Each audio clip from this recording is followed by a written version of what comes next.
اللهم صل وسلم على سيدنا بسم الله الرحمن الرحيم. السلام عليكم ورحمة الله وبركاته. الحمد لله رب العالمين، والصلاة والسلام على أشرف الأنبياء والمرسلين سيدنا ومولانا محمد وعلى آله وصحبه أجمعين. أشهد أن لا إله إلا الله وأشهد أن محمد رسول الله. اللهم صل وسلم على هذا النبي الكريم سيدنا ومولانا محمد وعلى آله وصحبه أجمعين. أما بعد، اللهم افتح علينا فتوح العارفين. Segala puji, sedalam sanjung, sebanyak syukur, alhamdulillah zua yang kita ucapkan kehadirat Allah. Allah ringankan langkah, Allah sehatkan badan, Allah panjangkan umur. Baru saja kita menyelesaikan kewajiban sebagai hamba Allah, yakni sholat fardu maghrib, dapat kita kerjakan secara berjamaah walaupun dalam tetesan rahmat Allah yang berupa hujan. Berselawat kita kepada Rasulullah dengan ucapan Allahumma salli wa sallim alaih. InsyaAllah harap kita kepada Allah, kita yang berhadir segenap kaum muslimin akan mendapatkan syafaatnya di yaumil qiyamah. Amin ya Allah, amin ya rabbal alamin. Tuan-tuan sekalian, rahmat Allah yang berupa hujan turun. Hujan nih Bapak dan Ibu, kalau kita kaji-kaji, yang pertama Allah angkatkan, Allah ringankan siksa orang kubur ketika hujan lebat. Inilah fadilat hujan. Jadi ketika hujan turun tuh Bapak-bapak, tuan-tuan sekalian, merupakan rahmat bagi penduduk kubur. Allah ringankan azab penduduk kubur. Yang kedua, Allah kabulkan permintaan kita. Allah terima doa kita ketika kita berdoa di dalam keadaan hujan. Itu makanya mohon maaf, petuah orang tua kita ini petuah. Kalau ada orang yang tidak mempunyai keturunan, disuruh orang tua-tua dulu dia mandi dalam hujan dua-dua. Sebenarnya itu Pak, bukan sekedar mandi, doa kita, karena hujan itu merupakan rahmat Allah. Jadi jangan mengutuk hati awak kalau ada masuk hujan. Awak Allah hujan yang punya nanam padi tumbang lah nih, macam-macam lah kan. Kalau jalan becek lah, jangan ya. Karena ini merupakan ketentuan Allah. Apa hadis kudusinya? Malam yardha biqada'i. Siapa yang tidak ridha dengan ketentuanku, kata Allah, berarti tak senang dia turun hujan. Apa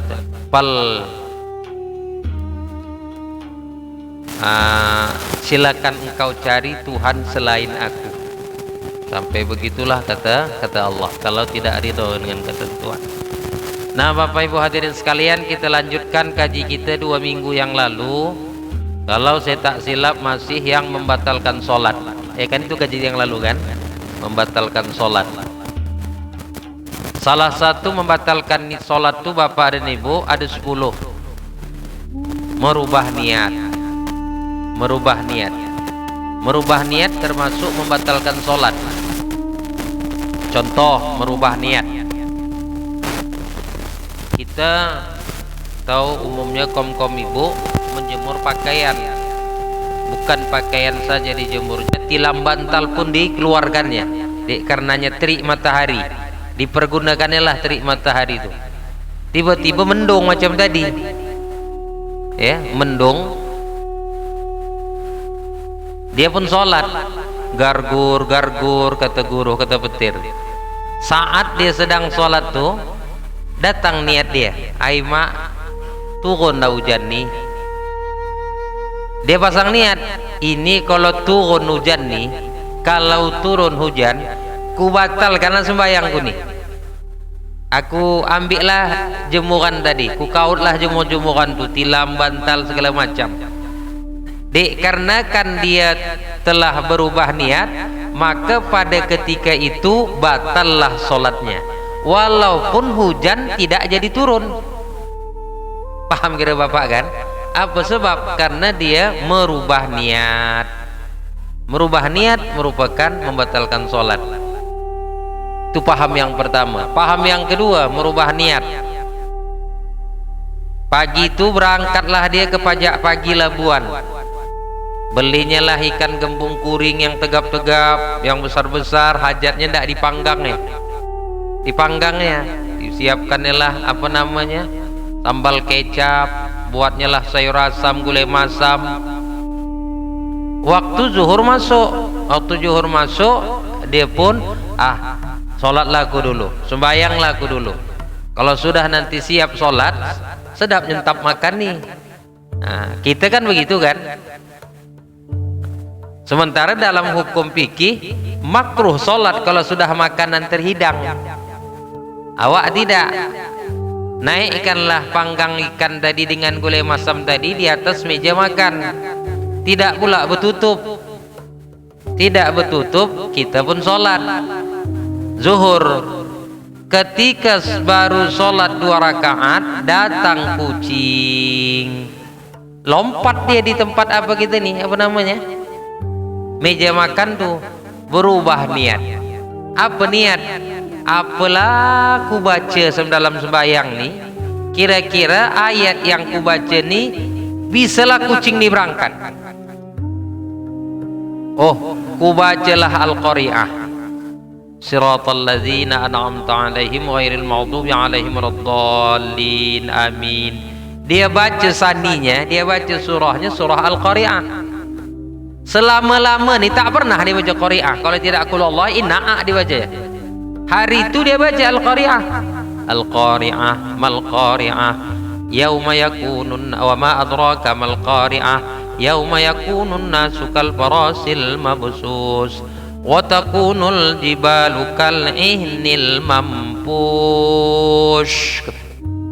Mengapa dia baca mampus? Memang ayat Quran memang mampus, tapi niat dia hanya hendak mengusir kucing yang di atas meja makan. Lari memang kucing tadi dengar kata-kata mampus, kata. Berarti merubah niat dia. Batallah solat. Nah ya, batallah solat. Itu arti merubah niat. Batal solat. Jadi kalau seandainya pernah terjadi kasus tuh masa kita yang lalu, masa lampau kita, saat sekarang nih sudah kita kaji bu, ganti solat kita tuh. Ganti solat kita, qadha solat kita tuh. Berarti solat kita yang lalu tuh angus, batal, out. Nah, tuh berubah niat. Apa lagi? Berubah kiblat. Nah, artinya merubah arah kiblat nih gimana maksudnya? Bergeser dari arah kiblat. Contoh berubah arah kiblat nih, waktu kita mengucapkan salam, innaka hamidum majid, assalamualaikum warahmatullah. Inilah, ini batal nih. Kenapa? Ini bergeser, dada kita ini bergeser. Paham kira-kira? Innaka hamidum majid, assalamualaikum warahmatullah. Salam yang pertama wajib rukun, assalamualaikum warahmatullah. Berubah status apa namanya? Kiblat apa? Dada kita nih batal sembahyang. Jadi sholat apa salam tuh cukup ini aja yang bergeser. Assalamualaikum warahmatullah, assalamualaikum warahmatullah. Dada jangan bergeser. Jadi rupanya kita sholat itu tuan-tuan sekalian, mandang boleh mandang. Gimana maksudnya? Rumah tak berkunci, di misalnya kaum ibu lah, laki ibu tak ada di rumah, anak tak ada di rumah, awak sendirian. Tiba-tiba waktu kita sholat bu, kayaknya pintu terbuka. Datang ibu nih, aku nih tak gini aja lah. At-tahiyatul mubarakatus salawatut thayyibatu lillah. Kata pintu terbuka, ada pula orang melintas. Jelas dalam hati kita apa? Siapa masuk ni? Mencuri mungkin. Siapa mungkin? Maka bagaimana caranya? Tengok siapa yang datang. Selama apa namanya? Arah kiblat dada kita tidak melenceng. Tengok aja. Assalamualaikum ayuhan nabi wa rahmatullah. Nampak dia, awak tenang. Jangan awak sok-sok kali. Assalamualaikum ayuhan nabi. Tidaklah dia mandang-mandang. Jamin dalam hati awak, pencuri kogak, lakiku mungkin, si Polan mungkin, tak siapa-siapa kita baca. Coba pandang sekali, aman kita. Maka Islam ni bapak dan ibu tidak jumud. Islam ni tidak jumud, cuman dikaji. Kalau tidak dikaji, nyongsup awak macam gini. Angkatnya lah TV awak, diangkatnya lah segala macam rumah awak tadi. Kenapa gitu? Aku sedang sembahyang. Aku jadi sedang sholat. Manalah boleh ngelih-ngelih, mana boleh nengok-nengok. Siapa bercakap, katakan. Kau tinggal sekedar makruh, kan hanya makruh, batal tidak. Selama ini tidak menggeser arah kiblat. Takut kita apa pak? Ulah yang macam begini, imam yang buat macam ini. Assalamualaikum warahmatullah, kata ya. Assalamualaikum warahmatullah. Tengoknya awak ke belakang. Batal imam, otomatis ikut itu semua batal. Ini yang takut kita. Cukup hanya ini aja yang berpaling. Assalamualaikum warahmatullah. Assalamualaikum warahmatullah. Yang wajib itu hanya salam yang pertama. Salam yang kedua, kentut awak, buang angin awak. Sah sembahyang kita. Sah sembahyang kita. Hanya sunat yang kedua. Boleh melihat, boleh, asal jangan bergeser arah dada ni arah kiblat. Paham kira-kira kan? Kalau kita kaji bapak dan ibu, mudah, tidak apa, tidak jumud kaji itu. Yang berikutnya apa? Yang membatalkan solat nih bapak, dijatuhi najis. Awak solat tidak hanya di masjid, tidak di ruang tertutup. Mungkin solat Idul Adha, Idul Fitri di lapangan, atau tak solat mailah kita di lapangan. Datang burung pas beol dia. Kenapa kita nih? Najis. Maka batal solat, dijatuhi najis. Gimana kalau saya cecak Ustaz? Saya cecak, kan banyak dia tercecak. Maaf, merah hitam, merah putih baju awak ni. Selama saya cecak itu namanya najis yang dapat dimaafkan. Yang dapat dimaafkan, najis makfu namanya. Sama dengan macam ini. Awak punya simpanan. Apa simpanan? Bisul. Waktu sujud pecah bisul tadi, keluarlah darah. Batal tidak sembahyang? Tidak, lanjutkan. Karena darah yang keluar itu namanya najis yang dapat dimaafkan. Najis makfu namanya. Lanjutkan sholat kita. Atau bagi kaum ibu, maaf lah, tapi harus kita buka, kita misalkan macam itu. Anak kita, mohon maaf, dia menyusu sama emaknya. Tertidur tah bagaimana, letakkanlah ke tempat tidur dia tuh. Sedang tidur tah bagaimana, dugal dia. Orang Jawa bilang apa? Gumoh. Dugal tuh najis. karena sama dengan muntah. Datang maknya nangis anaknya tadi, maaf ya, disusukannya balik, susukannya balik.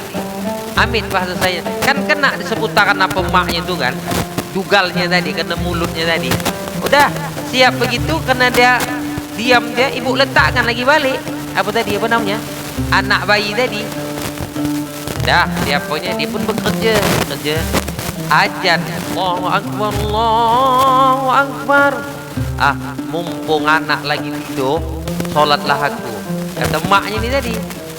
Pertanyaan, apakah wajib lagi mak tu mandi? Maknya tu mandi, membasuhi susunya tu dikarenakan apa tadi? Dugal anaknya tadi. Tidak wajib, karena itu merupakan najis yang dapat dimaafkan. Najis makfu namanya. Paham kira-kira kan? Jadi tidak semua najis ini yang apa? Yang membatalkan sembahyang kita. Yang kita khawatirkan Bapak dan Ibu, ya inilah dia. Ini namanya menajis lamuka. Ada masjid. Tak usah jauh, di Medan Delhi nih Pak, masjidnya.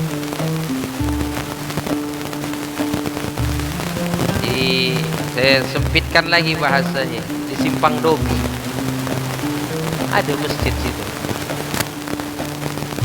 Ini kan kamar mandi. Siap kamar mandi itu buatkan ya kolam. Adalah 1 meter sekali 1,5 meter kolam tadi, sejengkal. Kolam tadi dibuatnya air pet. Kolam tadi airnya tidak mengalir. Paham Bapak dan? Tergenang dari situ. Siapa saja masuk, cuci dulu kaki dalam apa itu tadi? Dalam kolam yang ala kadarnya tadi lah kita katakan. Airnya tidak sampai 2 kulah dan airnya tidak mengalir. Datang basahan ini masuk cuci, datang pacik ini cuci. Belum tentu tapak kaki kita tadi suci di rumah. Mungkin ada yang benajis, ada yang terpijak tai ayam, segala macam lah kan. Awak kincah lah di situ. Dia apa tadi, apa namanya? Di kolam yang ala kadarnya tadi. Naiklah, dipijaklah apa nih, apa namanya? Karpet nih, mutanajis semua nih Bapak ini. Benajis semua nih. Benajis. Tempat saya situ sholat Bapak dan Ibu. Saya bilang, ada pengajian masjid nih, saya bilang. Ada Pak. Siapa pengajar? Saya tanya macam gitu. Si Polan. Oh, saya bilang. Kenapa rupanya Ustaz katanya? Ada yang menyalah di masjid nih, saya bilang. Apanya? Kolamnya nih, saya bilang. Saya tuju kolamnya nih, saya bilang. Belum tentu semua kaki orang bersih masuk kemari, saya bilang. Kalau seandainya yang bernajis, mutanajis semua nih. Dipijak ya orang habis lah nih. Karpet nih Bapak dan Ibu. Kalau model anak-anak kecil macam gini, kencing, ngenceh di pinggir jalan tuh kan, udah yang segala macam lah kakinya tadi dimasukkan ke dalam situ, najis semuanya. Artinya kita tidak jadi bersih, jadi najis. Jadi bagaimana yang cocoknya? Itu yang cocoknya macam pakai macam gitu tuh. Dibuat bak, dibuat gayung, cuci. Atau yang simpelnya macam Masjid Jami Belawan, Jalan Srebes, itu saya nyuruhnya tuh. Itu masuk, ada pipa. Pipa ini buat lubang-lubangnya Pak, buat macam suling. Jadi keluar aja apa namanya? Air nih mengalir. Jadi bagaimanapun air ini tetap dia mengalir. Terus apa keluar aja lah gitu, keluar. Itu namanya air mengalir. Kalau yang air dalam kolam tadi, itu air yang tak mengalir, mutanajis dia. Kecuali 2 kulah. Kalau 2 kulah sudah memadai. Ini apa liter kali lah tuh. Nah, itu mutanajis namanya macam gitu. Maka hati-hati. Ya, hati-hati. Apalagi yang membatalkan sholat nih, yang membatalkan sholat nih tadi, yang berikutnya berubah tempat salam. Sholat zuhur, mau 2 rakaat dia, salam dia. Pikir sholat subuh mungkin. Datang anaknya, mak, kurang apa mak, katanya, apa namanya, baru 2 rakaat mak, katanya. Walaupun dia sudah salam, Assalamualaikum warahmatullah, Assalamualaikum warahmatullah. Mak nih, katanya, 2 rakaat baru salam, apa rakaat sholat mak. Naik dia lagi, Pak. Naik dia dengan catatan dia tidak bercakap. Kalau sempat dia bercakap, batal sholatnya. Innaka hamidum majid. Assalamualaikum warahmatullah, Assalamualaikum warahmatullah. Mak, 2 rakaat baru mak sembayang, katanya. Wap, naik dia kontan, tambahinya lagi 2 rakaat, sah sholat dia. Jangan lah, lupa aku, mak, dah lupa aku, naik lagi dia, batal sholat dia. Kalau sempat dia bercakap, batal. Nah, kenapa? Posisi salam tadi tidak pada tempatnya, kecuali dia sholat jamak qashar. Kalau sholat jamak qashar, zuhur tadi 2 rakaat lah, ini tidak, di rumah ini dia sholat. Nah, itu merubah tempat salam. Apalagi merubah rukun fi'li. Merubah rukun fi'li. Mana rukun fi'li? Rukuk, hantamnya rukuk 2 kali. Mana sah? 1 rakaat kan sekali aja rukuknya, dihantamnya 2 kali. Nah, itu batal sholat. Ya. Bagaimana Ustaz ini merubah rukun fi'li ini? Seorang imam hantamnya sholat zuhur 5 rakaat. 5 rakaat dia sholat zuhur. Perasaan dia, 3-nya bagus nih, kata 3. Kita belakang udah tahu 4, tapi si imam nih 3 nih. Waktu seharusnya duduk tasyahud akhir, hantamnya berdiri si imam tadi, karena dia menganggap 3 rakaat. Kita tegurlah, subhanallah, kita bilang. Diam dia, namun berdiri juga dia. Subhanallah, mana tahu entah pekak pula dia kan, awak kuat kan. Subhanallah, berdiri juga dia. Subhanallah, kita katakan, tegak juga dia, karena dia yakin baru 3-nya aku, gitu. Paham kira-kira kan? Inilah baru 4 nih. Sementara makmum tuh duduk semua, dia sendirilah tegak. Diingatkan. Jadi kalau begitu bagaimana Ustaz? Muparakah kita. Muparakah kita dari imam. Kenapa? Karena imamnya luar dari jalur. Tambahinya itu sementara sudah 4 rakaat. Jadi kalau imam tadi Ustaz, sah apa tidak sembahyangnya? Dia menyatakan 3, sementara orang menyatakan 4. Didengar subhanallah, kata yang belakang, subhanallah, subhanallah, namun tetap dia berdiri. Mubarakah kita. Mubarakah kita, pisah kita dari imam. Nah, dia biarkanlah lantaknya lah buat dari situ. 5 rakaat lah dia macam itu, Pak. 5 rakaat lah dia. Kita 4. Sudah kita ingatkan, namun tetap dia membantal. Pakai dalil pun dia. Al yakinu la yazalu bisak, katanya. Yakin dapat mengapakan keraguan. Oh, sementara sudah ditegur, kecuali tidak ditegur. Paham kira Bapak dan Ibu kan? Subhanallah, tegak juga dia. Subhanallah, tekak kali ini wak nih.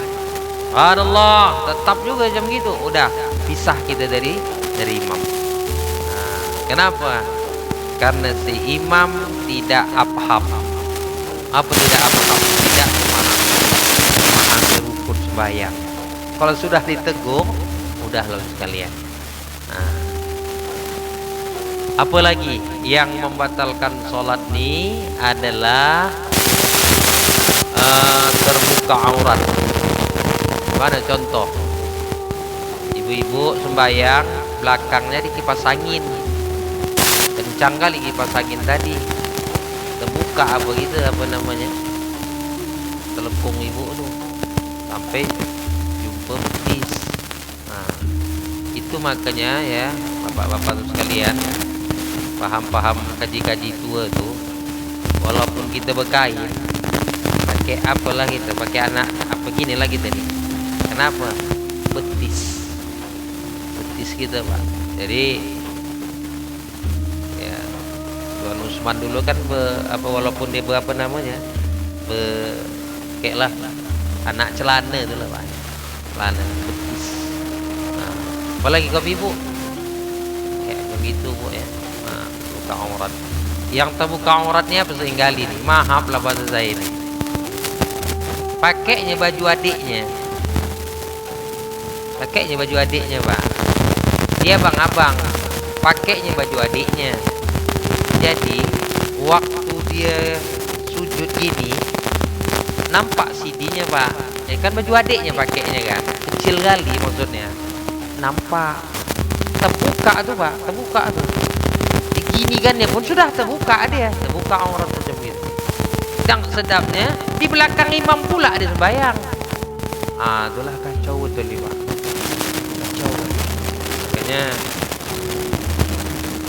Kalau diterjun, masjid Jami terjun, saya kan kuat di situ. Kalau kita di belakang nih pakai celana panjang pun kita tak dibagi. Pakai celana panjang kita tak dibagi, harus pakai kain di belakang nih. Sampai begitulah diterjun. Kaji lama pakai. Nah, mana pakai tak dibaginya nih? Ada pihak tak dibaginya, pas minggir lah Wak macam gitu. Kenapa saya bilang? Mana tahu Ustaz batal nih gitu. Batal ini penggantinya sidenya, apik lempangnya ini apa nih? Apa namanya? Yang di belakang imam itu penjaga pengganti dia. Maka harus yang paten-paten juga lah. Kalau Masjid Jami Belawan ini kalau tiba hari Jumat nih Pak, ini pakai sajadah. Warna sajadahnya biru 3 biji. Tak boleh ditempati orang lain kecuali naib imam. Arti naibnya apa? Wakil imam. Wakil imam.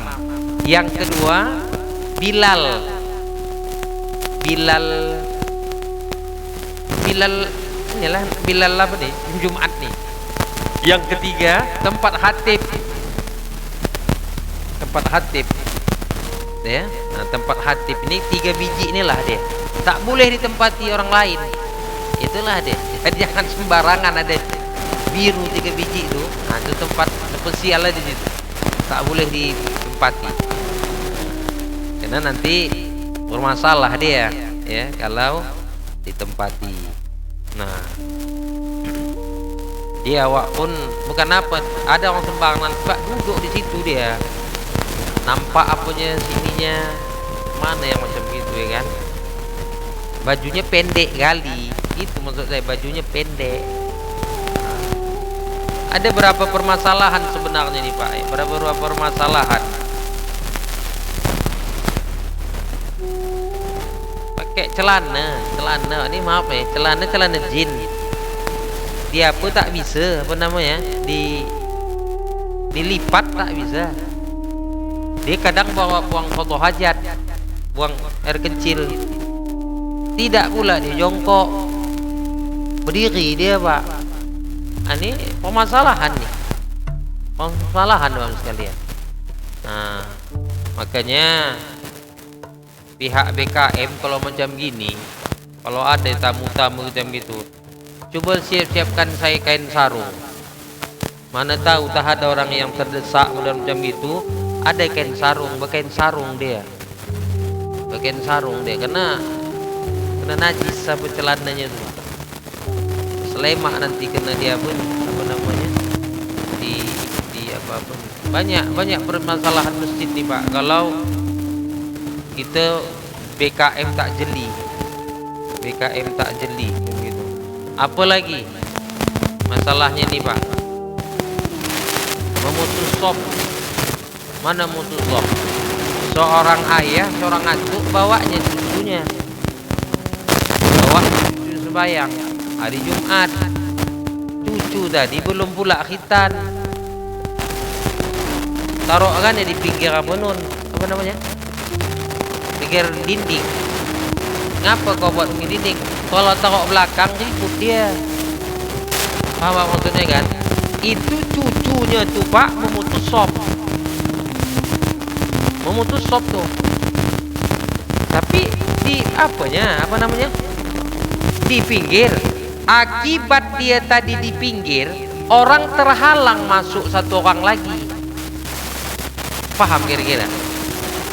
Ya kan? Saya lah misalnya, ini saya bawa siapa tuh, si Bedan tuh. Misal Bedan tadi belum sunat ya kan, takut dia, saya letakkan di pinggir supaya mendidik dia, supaya bisa dia sembahyang macam gitu ya kan. Akibat dia diduduk saya taruhkan situ tadi, paci ini terhalang tak masuk ke situ. Paham kira-kira kan? Sebab dia di situ tadi, putuslah sop kedua nih, putus sop ketiga nih, out jadinya Pak. Nah, ini juga kita hendaknya sebagai BKM hendaknya jeli kita kepada bapak-bapak, saudara-saudara yang bawa anak, taruhlah ke belakang. Awak buat macam gitu, naik pitam senduknya macam matu, punya masjid nih, biarnya gitu jadinya kita Pak. Sementara itu hukum, buat aja anak-anak itu di belakang. Makanya ada masjid yang agak abu saya lihat Pak, Masjid Al-Abror di Papan. Itu paten cara dia tuh Pak. Ustaz mana? Kalau bapak kita sembahyang di Masjid Al-Abror di Papan, di tempat uduk itu kan tingkat 2 tuh Pak kan. Terbayang Bapak, tempat uduk kita di Masjid Al-Abror di Papan tuh, muka pajak tuh, atas tuh kan lantai 2 tuh kan. Itu spesial untuk anak-anak. Anak-anak naik ke atas semua. Anak-anak naik semua ke atas. Jadi orang tua tuh kalau mau anak ada di situ di atas dia semua. Memang terkesan agak ribut lah. Kalau sudah awak hatib, kicak bekecak inyak bak ketong lapuan. Selema. Tapi suara anak-anak tadi, tapi karena kan sudah terdinding dia apa ada nama teredam dia macam gitu. Tapi jemaah kita selamat Pak, jemaah kita selamat. Nah, tuh apanya. Yang berikutnya mana tahu ini tentang kemesjidan Pak, mana tahu tak tidak dirubah itu masjid misalnya. Nah, tolong Pak, yang dapat nih yang ini dijebol di pintu di sini. Pintunya nih, ini satu pintu. Nah, paham itu maksudnya kan? Ini kan kita pintu kita sini. Nah, tidak salah kan ada kaca nih. Alangkah baiknya pintu tuh di sini dia. Nah, jadi dia apa namanya? Berhubungan dia langsung tidak keluar sana. Nah, namun kalau sudah macam begini gimana caranya Ustaz? Ada jalan keluar. Pintu nih jangan dikunci. Paham maksudnya? Sholat Jumat ini kan ruangan AC. Kan AC nih kan. Kalau kita buka pintu kaca nih, keluarlah apa namanya? Hawa AC ini keluar kan. Gimana Ustaz? Paksa kita tutup lah Ustaz. Tutup tak apa-apa. Tutup pintu samping, tutup pintu belakang. Tak apa-apa. Asal jangan dikunci. Asal jangan itu jalan keluarnya. Kalau dikunci, putus sop apa saja nih yang di luar sana. Jadi jangan dia dikunci, itu jalan keluar. Itu yang kami dikaji dengan Ustaz almarhum Ustaz Ghazali Umar dulu. Nggak apa-apa, jangan dikunci. Nanti kalau seandainya dibuka, tidak pulasi lagi lah, apalah hawa-hawa sini keluar lah macam itu jalan keluar ya, itu jalan keluar supaya aman sop kita nih Pak. Kalau tidak terputus jadinya gitu ya, terputus kita jadinya. Ini masalah tentang sop. Nah, sop yang paling afdol bagi kaum kita laki-laki paling depan. Sop yang paling afdol bagi perempuan paling belakang. Jadi sebenarnya teori kita ini laki-laki. Ini bawa anak laki-laki. Kan ada tirai ini kan. Habis tirai ini anak-anak perempuan. Anak-anak perempuan yang kecil-kecil yang 3 kantong itu. Iya, bangun mak-maknya di belakang. Jadi anak ini tertib. Paham Bapak maksudnya ini kan? Kalaulah kita buat anak itu di luar, main keyboard dia. Sana. Tapi kalau ibu anak-anak kecil di muka, asal ribut anak tuh ibu cuit. Ya, kita pun begitu buat. Jadi saling jaga menjaga kita. Aman. Kita anak-anak sana. Ah, itu yang jadi masalah tuh. Jadi susunan sop tuh begitu caranya Pak. Anak ayah, atu-atu, susun yang pecah-pecahan botol tadi. Detail tadi. Namun kita kontrol adalah tirai. Ada apa namanya ini? Hijab. Habis hijab tuh anak perempuan. Baru mak-maknya di belakang. Jadi diimpit dia macam gini Pak. Dihimpit ayah, anak laki-laki, anak perempuan, baru mak meneneknya. Begitu. Karena sop yang paling afdol bagi laki-laki, sop yang paling depan. Sop yang paling afdol bagi perempuan yang paling belakang. Itu dia. Jadi anak-anak tadi terkontrol begitu sistem kita menyusun sop kita. Paham maksudnya Pak Agung kan? Dan jangan sop ibu ini sama dengan sop kami. Gimana caranya Ustaz? Samping nih sop ibu. Tak boleh tuh. Tak boleh. Berarti menyatu sop laki-laki dengan perempuan. Itu makanya beda Madinah dengan Mekah. Kalau Mekah amburadul karena dia bulat macam kuali. Ka'bah itu kan di sini. Jadi kita menghadap Ka'bah itu semua. Ya ada laki-laki, ada perempuan. Tapi kalau Madinah ada babun nisa, bagian perempuan semuanya, bagian laki-laki semuanya. Macam kita inilah. Tapi kalau Makkah,